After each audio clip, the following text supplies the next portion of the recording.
There are memories that do not arrive as stories, but as atmosphere. They come like a change in the air before sleep, a quiet pressure behind the eyes, a feeling that something very old is near, but does not wish to be seen. Long before names were fixed, before words learned how to stand still on stone or clay, people may have sensed that the world had already lived many lives before theirs. The ground beneath their feet felt layered not only with soil and bone, but with endings. Even in moments of calm, there may have been a faint awareness that the earth remembered more than it revealed. In those distant ages, nights were darker than we can imagine now. Firelight did not conquer the shadows, it only negotiated with them. Beyond the circle of warmth, the land stretched outward into silence, carrying the weight of things no longer present. Wind moved through grasses and broken stone, as if passing through an abandoned dwelling. And sometimes, when the stars seemed too still, it may have felt as though the sky itself was watching. Not with intent, not with judgment, but with a quiet endurance that had outlasted countless forms of life. Perhaps this is where the earliest memories of gods began, not as rulers descending from the heavens, not as voices associated with stillness. They were not invoked to win wars or grant favors. They were felt in moments of pause, when survival allowed a breath, and the mind drifted toward questions that had no answers. Why did the land bear scars older than any living memory? Why did certain places feel heavy, as though time itself had settled there and refused to move on? It may be that these ancient figures were first remembered as witnesses, not creators shaping the world, but observers who had seen it change too many times to intervene. Their silence was not absence, it was endurance. Like mountains worn smooth by countless seasons, they remained while others vanished. And in that remaining, they carried something unbearable, the memory of extinction. Stories may have formed slowly, not spoken aloud at first, but held in gesture and ritual. A pause before entering a ruin, an instinctive understanding that some locations were not empty even when nothing moved. These were not homes of gods in the triumphant sense. They were places where something had once stood and then quietly stepped aside, leaving behind only a sense of being observed. As generations passed, people began to speak of beings who had been present before the world took its current shape. They were remembered as tall, not because of physical height, but because they seemed to stand above time. They did not hurry, they did not age. They watched forests rise and fall, waters advance and retreat, skies darken and clear again. When destruction came, as it often did, they did not stop it. They endured it. Perhaps that endurance is what made them divine in memory. Not power, but survival. Not control, but continuity. When floods came, and it may be that many did, in different forms and different ages, they were remembered not as punishments, but as inevitabilities. Water does not ask permission. It returns to spaces it once occupied, indifferent to the lives that have since claimed those places. In the quiet recollections of ancient people, these gods were not the senders of the waters. They were the ones who stood at the edge, watching the land disappear beneath a slow, unstoppable rise. Their role was not to decide who survived, but to remember who did not. In these memories, extinction was not sudden. It unfolded patiently. Villages faded, paths vanished, languages thinned, and broke species disappeared not with ceremony, but with silence. And the gods, Ibe can still be called that, did not turn away. They watched until there was nothing left to watch. Only then did they step back, carrying the weight of what had ended. It may be that humans, sensing this watchfulness, learned how to remember in similar ways. Memory became less about celebration and more about preservation. To remember was not to glorify the past, but to keep it from vanishing completely. In this way, the gods and humans shared a quiet task. Both became vessels for loss. As time moved on, the stories changed. Silence became speech. It is perhaps easier to live beneath a commanding god than beside a grieving one. Authority feels safer than indifference. And so, slowly, the watchers were dressed in crowns and given voices. Their stillness was reinterpreted as control. their distance was mistaken for superiority. What may have begun as a memory of endurance became a narrative of power, yet traces of the older understanding, in moments where gods withdraw rather than intervene, in stories where they grow tired of the world and step away, in myths where creation is followed not by triumph, but by retreat. These fragments suggest that somewhere beneath the louder versions, there lingered an older memory that remembered these beings not as masters of fate, but as companions to its unfolding.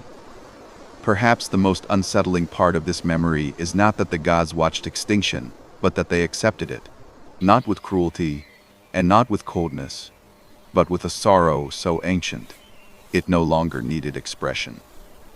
To have witnessed countless endings is to understand that stopping them all would unravel the balance that allows anything to exist at all.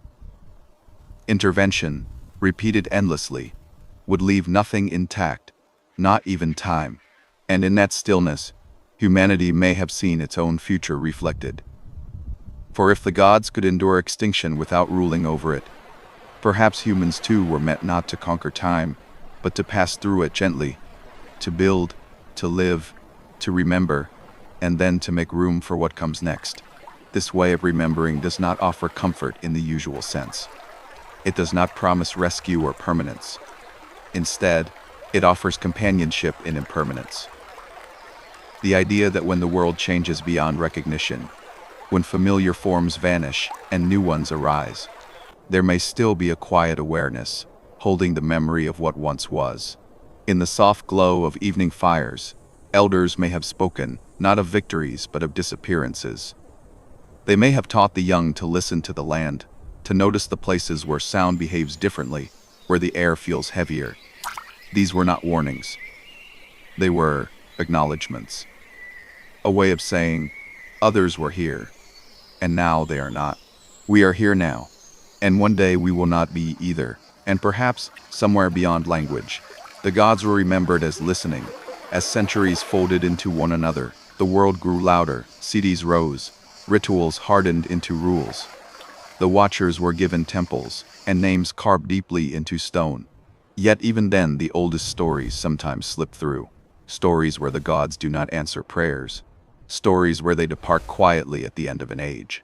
Stories where the final act is not judgment but silence. It may be that these stories were not failures of imagination, but acts of honesty. A refusal to lie about the nature of time, for time does not rule. It witnesses, it does not command. It observes.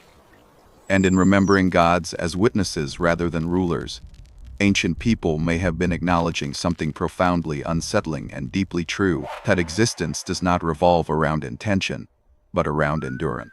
To be remembered as a witness is to accept helplessness without despair. It is to hold memory without trying to reshape it. In this sense, the gods were not above humanity. They were alongside it, bound by the same unfolding, though stretched across longer spans of awareness. Their divinity was not exemption from loss, but intimacy with it.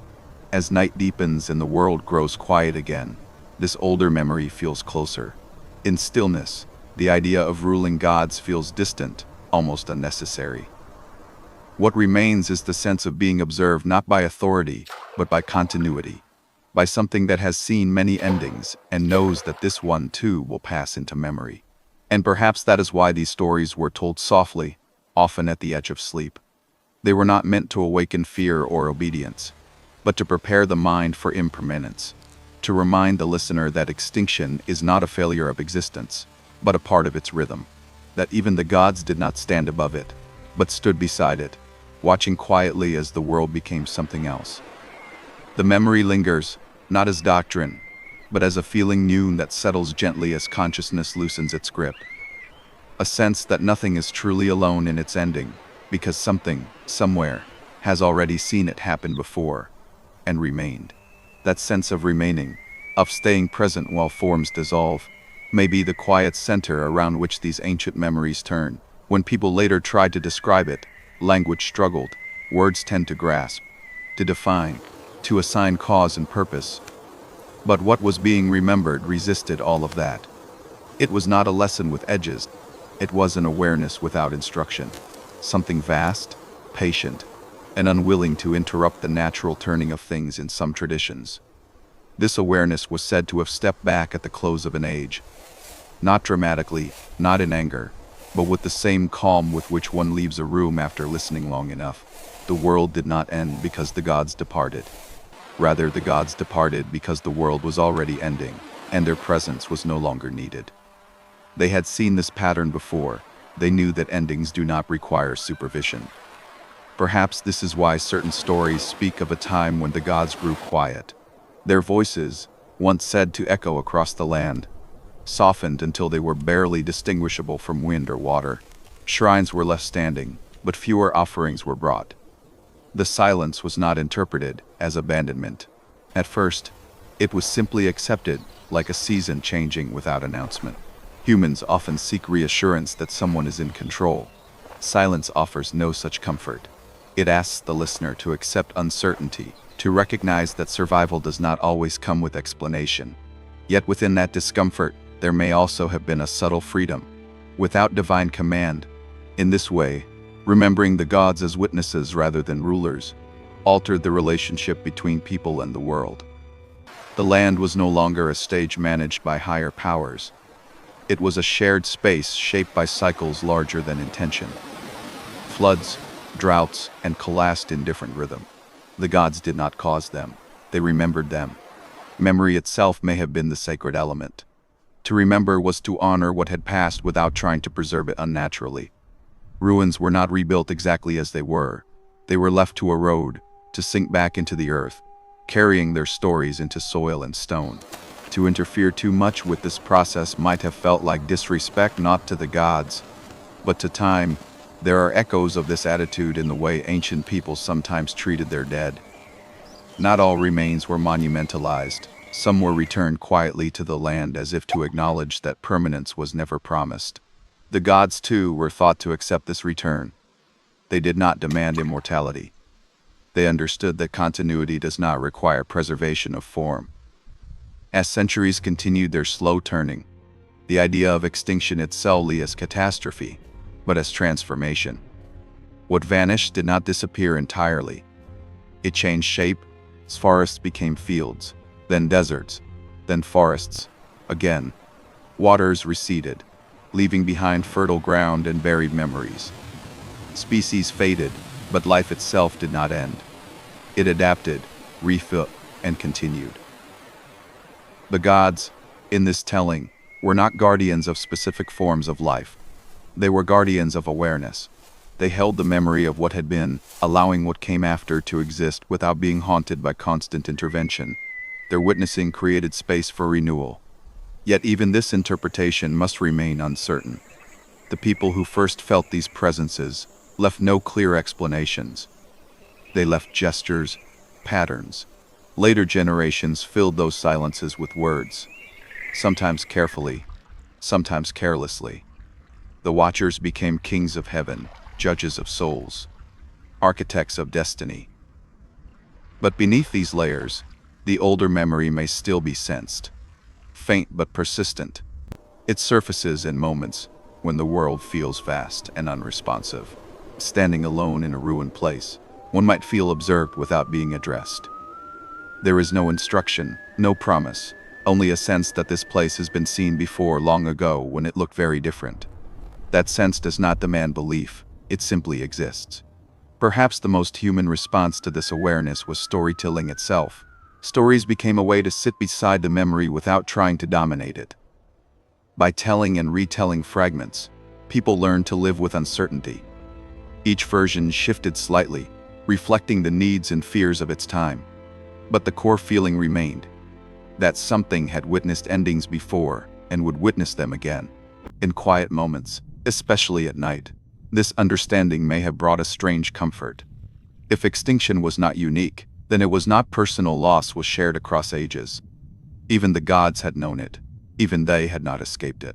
This did not diminish the pain of loss, but it placed it within a larger context. Noon that did not isolate the sufferer. As societies grew more complex, this gentle perspective often conflicted with the desire for control. Leader preferred gods who sanctioned authority. CD preferred myths that promised stability. And so the watchers receded further into the background of memory, their silence interpreted as absence. But silence, once learned, does not vanish easily. It waits in times of collapse. When cities emptied, when trade routes fell quiet, when familiar structures dissolved, people may have felt that older memory return. In the absence of order, the idea of witnessing gods, mots, ruling gods, had failed. Witnessing gods endured. They did not save, but they did not disappear either. This endurance may be the reason these figures never fully faded. They did not belong to any single age. They moved between them, sometimes as creators, sometimes as judges, sometimes as teachers who withdrew when their lessons were complete. But always, somewhere beneath these roles, they remained observers. To observe without acting is often mistaken for indifference. Yet there is another possibility. Observation can be a form of respect. In this light, the god's silence was not a refusal to care, but an acceptance that care does not always mean control. As the world continues to change, this memory remains relevant. Not as doctrine, not as belief, but as a way of understanding existence. The idea that meaning does not require permanence, that being seen new silently matters. In remembering ancient gods as witnesses to extinction, humanity may have been grappling with its own impermanence. The stories allowed people to imagine that when their own time came, it would not be unnoticed, that something, even if unnamed and silent, would be present as they passed into memory. And so the stories were carried forward, not loudly, but gently. They were told at the edges of waking and sleep, when the mind loosens its grip on certainty. In that softened state, the idea of witnessing gods feels natural, not frightening, not commanding, simply present.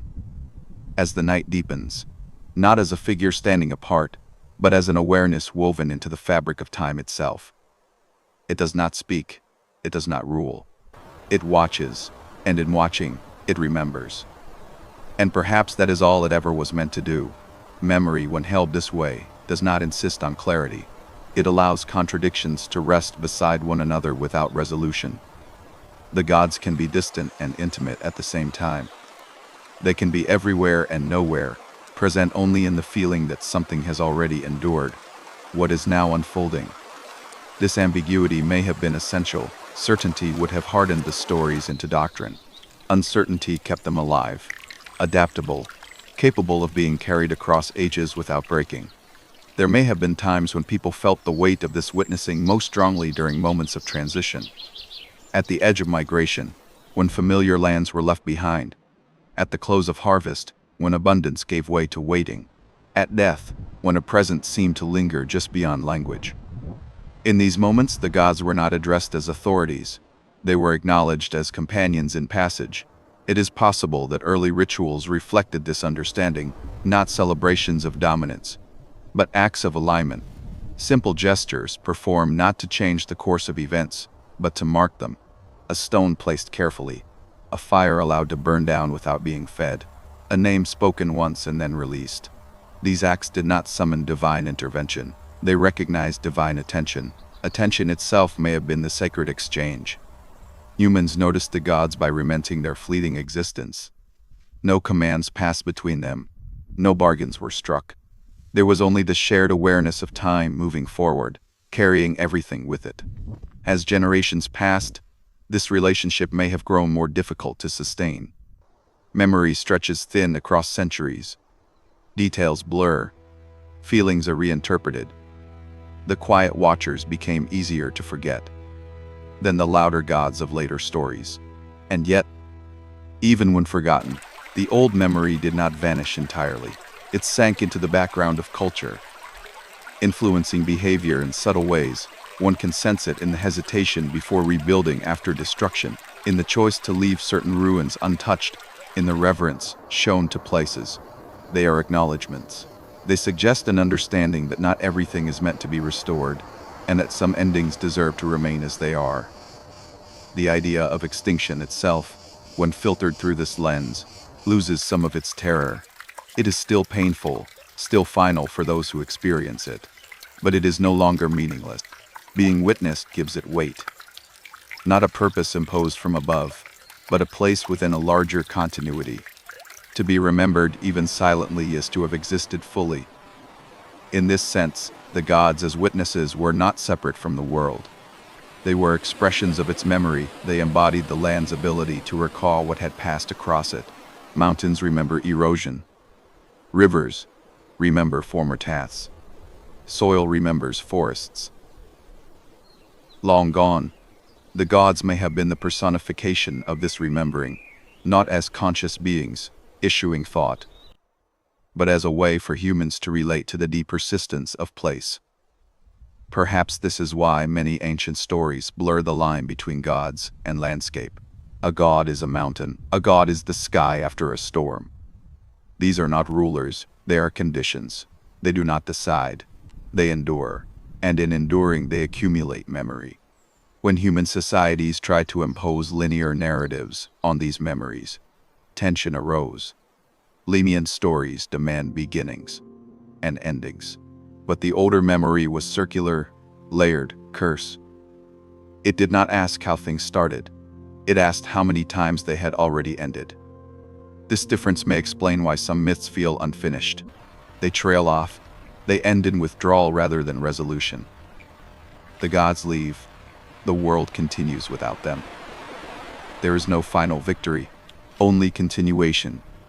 This structure mirrors reality more closely than triumphal narratives ever could. For listeners, especially in quiet hours, these unfinished stories invite rest rather than excitement. They do not push the mind forward. They allow it to settle, the knowledge that nothing is fully resolved, and that this is acceptable. Sleep arrives more easily when the mind is not searching for closure. It may be that these stories were meant to be heard in that state, not fully awake, not fully asleep. In that threshold, the idea of witnessing gods feels intuitive. The self loosens. Individual concerns soften. One feels part of a longer movement, a flow that began before memory and will continue after it. In such moments, extinction is no longer abstract. It is felt as a gentle fading, not a violent erasure. Things become quieter, edges blur, presence thins. And yet nothing feels wasted. Memory becomes sediment rather than archive. The gods, if they existed in this remembering, existed as that sediment, layer upon layer of observation, pressed into the fabric of time. They did not act because action would disrupt the accumulation. They did not speak because speech would fix what needed to remain fluid. This may be difficult to accept in a world that values agency above all else. Modern minds are trained to intervene, to optimize, to control. But these ancient memories suggest another kind of wisdom, that recognizes when not acting is the more appropriate response. When allowing a process to complete itself honors its integrity. To witness extinction without preventing it is not the same as causing it. This distinction matters. It allows for compassion without responsibility for outcome. It acknowledges grief without claiming authority over fate. The gods, in this role, become models of restraint. Rafiatli, semper apps. How to care without clinging. How to remember without trying to preserve everything. How to accept that being part of the world means also being subject to its endings. As the night continues and the boundary between thought and dream softens further, these ideas do not demand agreement. They do not ask to be believed. They simply offer themselves as possibilities, carried quietly from one generation to the next. Somewhere in the long past, someone may have looked out over a landscape altered beyond recognition and felt a presence beside them. Not speaking, not directing, just witnessing the same view, holding the same awareness. It was enough to be shared, and in that sharing a memory was formed. Not of power, but of presence. Not of rule, but of endurance. A memory that still lingers, faint but steady, whenever silence grows deep enough to be felt. As that memory lingers, it does not press forward, it waits. Waiting may be its most defining quality.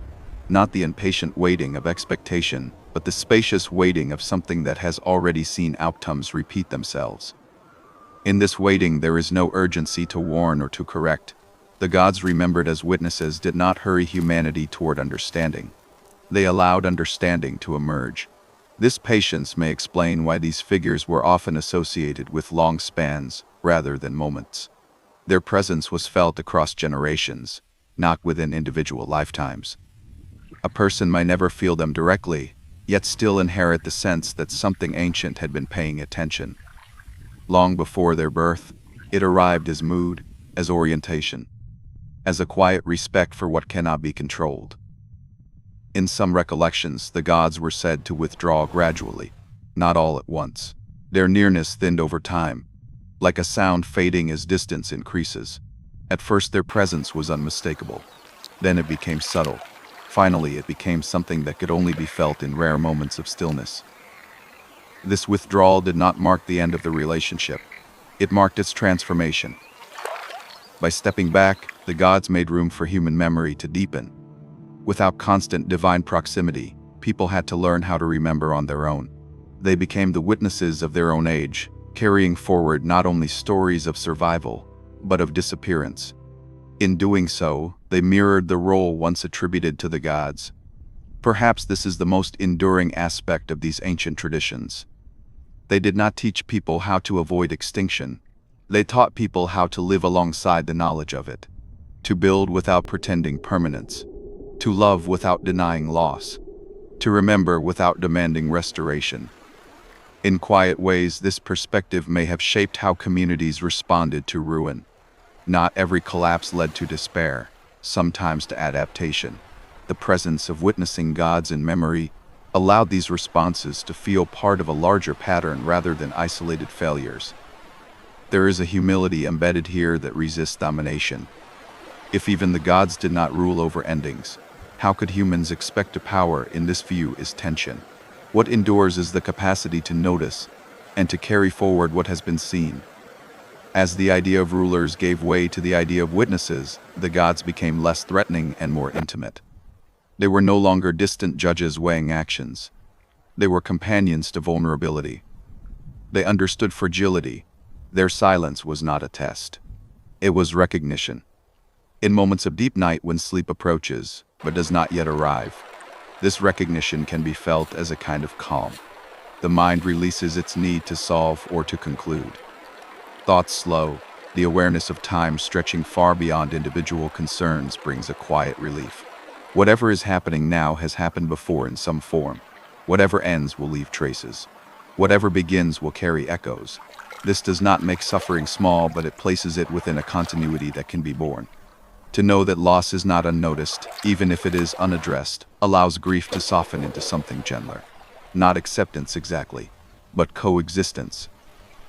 In this softened state, the ancient gods feel less like figures and more like atmospheres.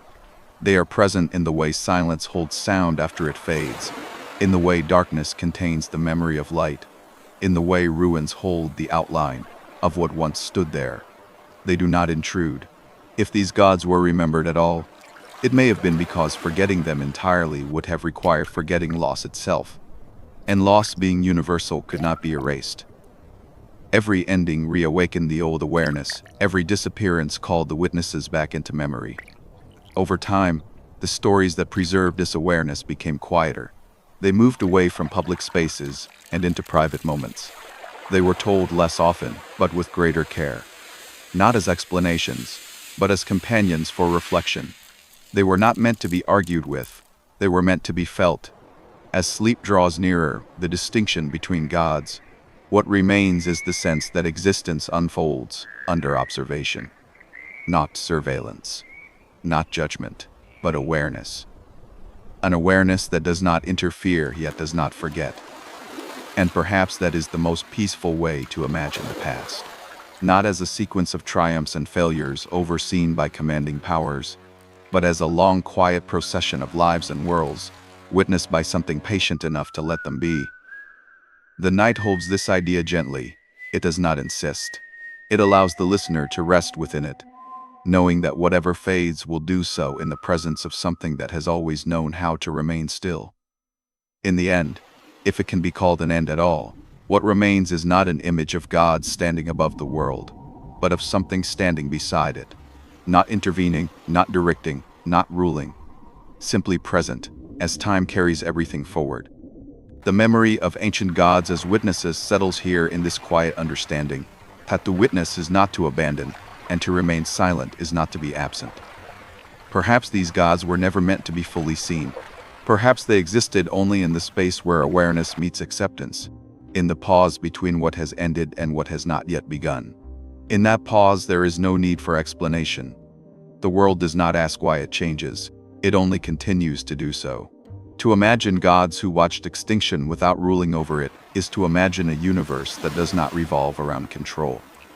It is to accept that meaning does not come from permanence, but from presence. From having been here at all, even briefly, even quietly. The gods' companionship to impermanence. As civilizations rose and fell, as landscapes reshaped themselves again and again, this companionship may have been felt most strongly in silence. When words were no longer enough, when stories thinned to gestures, when memory became less about detail and more about atmosphere. A sense of having been witnessed lingered, even when names were forgotten, and maybe that was always enough. In such a memory, extinction is not a punishment or a failure. It is a passage, one that has been crossed countless times before, and will be crossed again. The gods, if they were there, did not stand at the gate.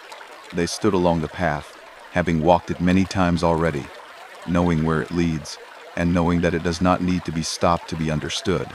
For the listener, resting in this idea does not require belief. It requires only openness, an openness to the thought that nothing exists entirely alone, even in its ending, that every fading leaves an impression, that awareness, once formed, does not vanish completely. As the world grows quieter and sleep approaches, this impression softens further. The sharp edges of thought dissolve. What remains is a feeling rather than a conclusion, a feeling that time is vast, and that within it, countless lives have passed. Not judged, not corrected, simply seen. Perhaps that is why these stories were never meant to conclude decisively. To conclude would be to close something that is still unfolding. The memory of witnessing gods does not end. It recedes like a shoreline at night, still present even when it can no longer be clearly seen. And so the story does not resolve. It rests. It leaves space for silence to do what words cannot. In that silence, the listener is free to drift, carrying with them the quiet sense that whatever comes and whatever goes, does so within a long, gentle awareness that has always known how to remain.